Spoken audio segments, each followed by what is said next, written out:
Welcome back to the Dune Minute Podcast, your place to dive deep, minute by minute, into the cinematic adaptation of Frank Herbert's world of Dune. I'm one of your hosts, Zach. And I'm John. And we are back again for this Wednesday episode. We are covering minute 152 through 153. John, I got a fair amount of notes on this one, so what do you say we dive in? Let's go. Let's do it.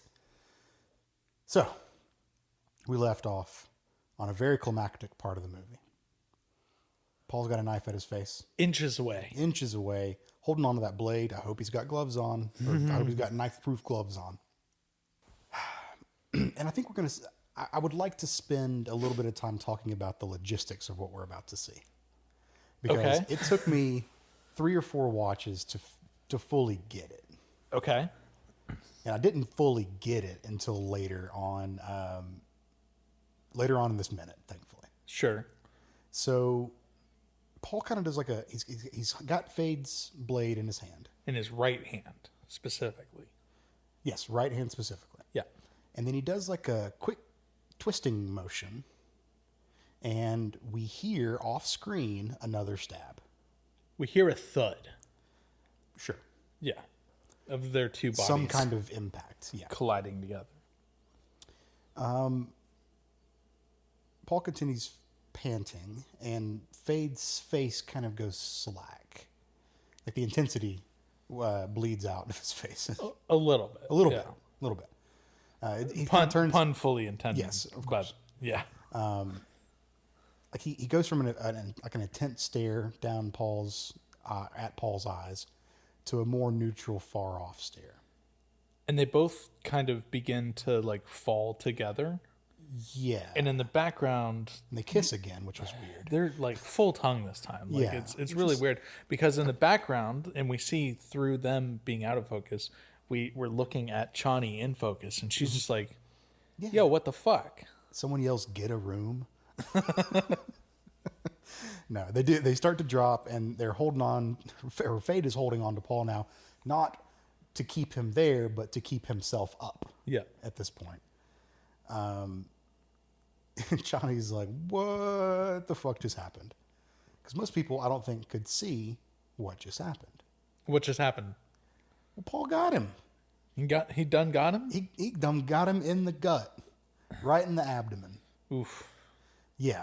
So... Right in the aorta. It's in your neck, isn't it? No. The aorta runs through your entire body. You're thinking of the carotid artery and the jugular vein. Oh, okay. Of which there's one on either side of your neck. Yeah. Oh, the aorta is the big fat one that runs basically right along your spine on the inside of your body. Oh, okay. Got it. It's if you nick that, you're done. Instantly. You're done. So Fade looks down, and the camera gets to look down now, and we see Paul's blade deeply embedded into Fade. Now, so much so that Paul's hand is resting against Fade's armor. It is, to the hilt. Yeah. All the way in. And we've seen this before. Well, okay, go. We saw this before when Paul, back when we were talking with Martin, when Paul was like, but there is a way. We get a very quick flash of Paul's hand on his crysknife. Yeah. Yeah. Okay. Sneaky. Love a callback. Call forward, I guess, at that point. Foreshadowing? But it's not really foreshadowing if he's seeing it. No, it's not really. He's seeing it directly happen. Whatever the literary device for that is. Prescience. We'll call it prescience. Sure. So the part that I don't quite understand is Paul's blade was inside of him. To the hilt. Yep. So since he had his left hand on his blade. How did he pull it out of him, flip it around, and then stab? Well, he wouldn't have had to. I guess it's just like if you pull it out with your hand upside down, or like your palm facing up, with the thumb facing outward. Yeah, you could flip it around pretty quick. You could flip the blade around, but there's like still not that much space. And Paul's crysknife isn't small either. Like, no. Like how do you do that without Fade noticing? Right. Okay.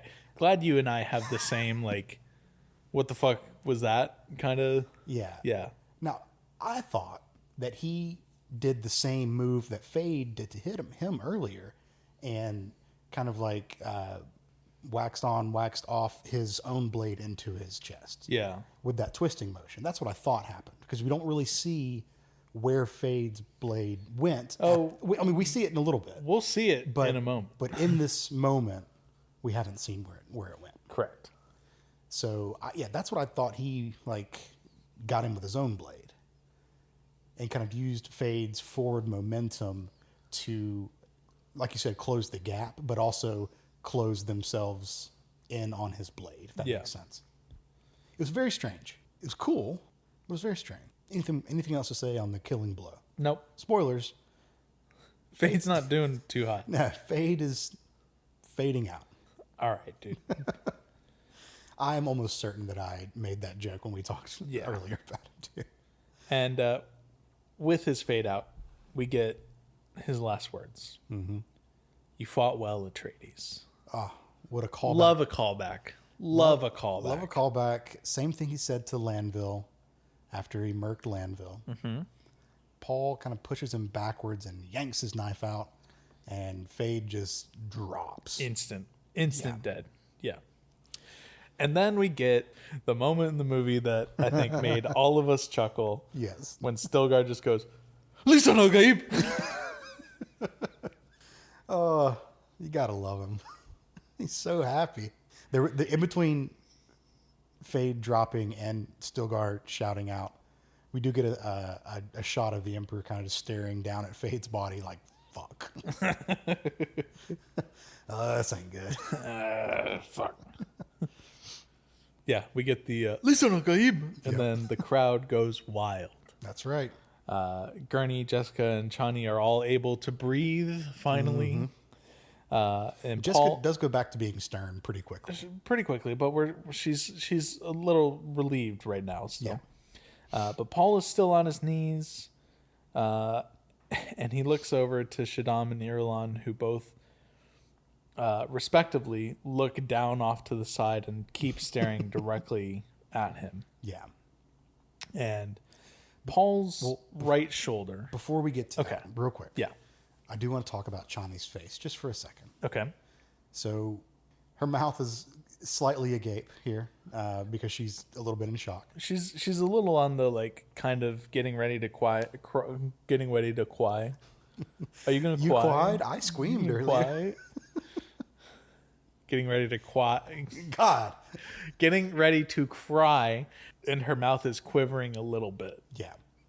She's definitely not like the hard ass that she was a few minutes ago. Mm-hmm. Now, I don't know if this was me like projecting emotions onto her. Okay. Or, trying to read into it too much. But I took this as she looks relieved, but also kind of not relieved. Like, had Paul died, it would have solved a lot of her concerns. It would have. Honestly, it would have. She would have been sad, I'm sure, but it would have fixed a lot of problems that she had with the way that the world was working right now. Yep.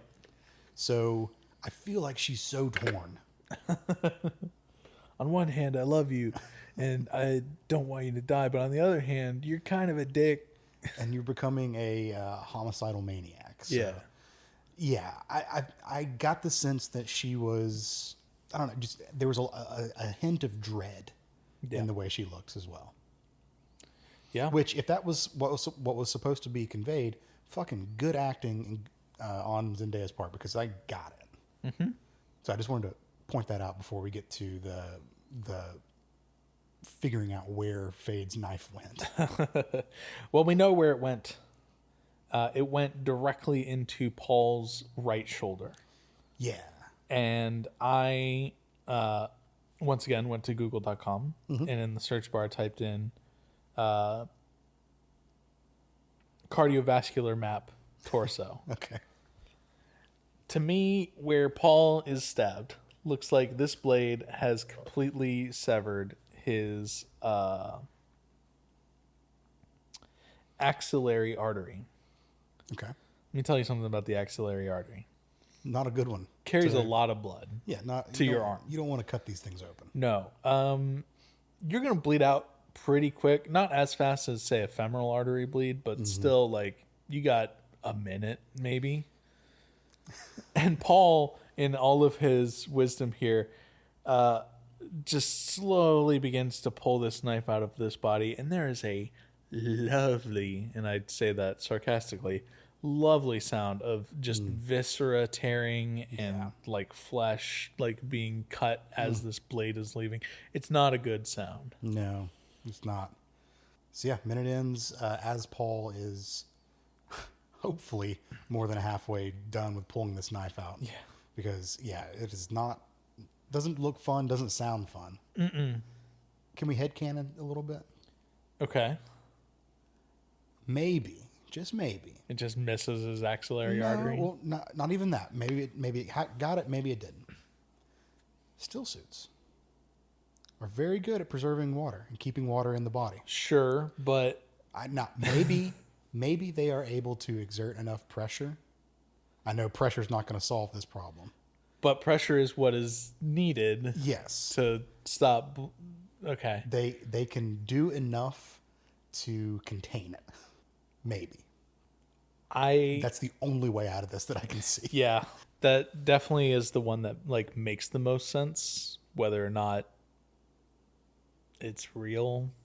Because it's never explained. Yeah. I mean, nothing that I've ever read explains that. But if we're going to search for answers, that's the answer I got to go with. Yeah.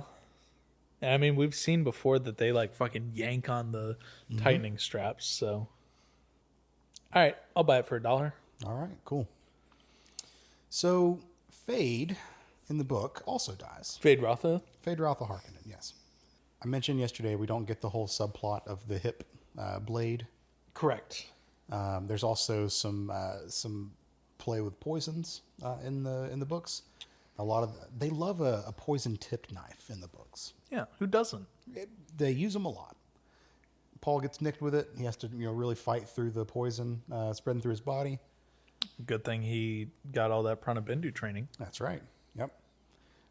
There's a bunch of tricks within tricks with Fade. Doing some like over fainting and pretending to be more unstable than he really is, so that Paul gets psyched out. Psyched out. Yeah, pretty much. Paul reminds himself at one point on the left hip. That's because it was supposed to be on the right hip. The needle. That's where it's traditionally worn. Sure. On his right hip, but Fade puts it on his left hip. He's a tricky little bugger. Fade's sneaky, man. Yeah. He's poisoning the white blade instead of the black blade. Mm-hmm. He's swapping the needle from his right hip to his left hip. Yeah. And what's next in his bag of tricks? The biggest trick that supposedly is here is that Fade has like a cutoff word. Like a safe word? Pretty much, yeah. Let me scroll through the book here and see if I can find it. And then he said, banana. Yeah, so before the fight, Jessica pulls Paul aside and she says, she pitched your voice for Paul's ears alone. Okay. She says, one thing, son. Sometimes a dangerous person is prepared by the Bene Gesserit, a word implanted into the deepest recesses by the old pleasure-pain methods. The word sound most frequently used is Uroshnor. Uroshnor. And that is capital U-R-O-S-H-N-O-R. Okay. If this one's been prepared, as I strongly suspect, the word uttered into his ear would render his muscles flaccid and Paul then cuts her off and says, I want no special advantage for this one. So that is not introduced, which I completely understand. It'd be a little weird. That'd be a very strange thing to do. Yep. Paul whispers sweet nothings into Fade's ear and he just goes flaccid. Goes limp. Yeah. Yeah. Normally it's the other way around where you whisper sweet nothings into your whoever person's ear and they are not flaccid. I said earlier, Paul gets a little bit of poison nicked into him. Fade gets a little bit of poison nicked into him from Paul's crysknife. Because as you know, the crysknife has a little hollow bit in it. Sometimes they like to put poison in it. Yeah. After we see the hip, Fade goes, you see it there on my hip? Fade said. He says, your death, fool. And then, like, there's some back and forth with the blades. Paul's evading the hip thrusts from Fade, trying to get him with his hip dagger. Yep. Which, come on, that's just that's a metaphor for penis, right? I mean, knowing Frank's weird sexual, like, not so innuendos in these books. Yeah. Gotta be. Anyways. But I don't know. It's not about a breeding fetish, so maybe not. Who knows? Fade's trying to stab him with something protruding from his hips. All right. At one point, Paul sees his opening, and he thrusts his knife underneath Fade's jaw directly into his brain. Yeah, that's if the Lynch movie got one thing right. Yeah. That is a little bit gruesome to show in a, what is this movie rated, PG-13? Yep. Okay. Can't show that. Although they should have, because that would have been better. Would have been awesome, but yeah. I did like the way that Denis and the rest of the production team and Roger Yuan choreographed this to include the "You Fought Well" Atreides. Yes, that makes it better. Makes it a lot better. Yeah. And that's the end of Fate. Paul finds this opening, stabs him up into his brain, and of course you don't really have much time after that. You're dead. And he just slumps to the ground, and then we are caught back up where we are in the movie. Ta-da! So, that is that. Rest in peace, Fade Ralpha Harkonnen. Good job, Austin Butler. Good job, yes. Going from Elvis to this. I think he did a fantastic job with it. Being brought on to play Fade, like, you got to be a special kind of actor to do that. Like, no, because you really want an actor that can just get in that fucking headspace. Well, I found him. Yeah.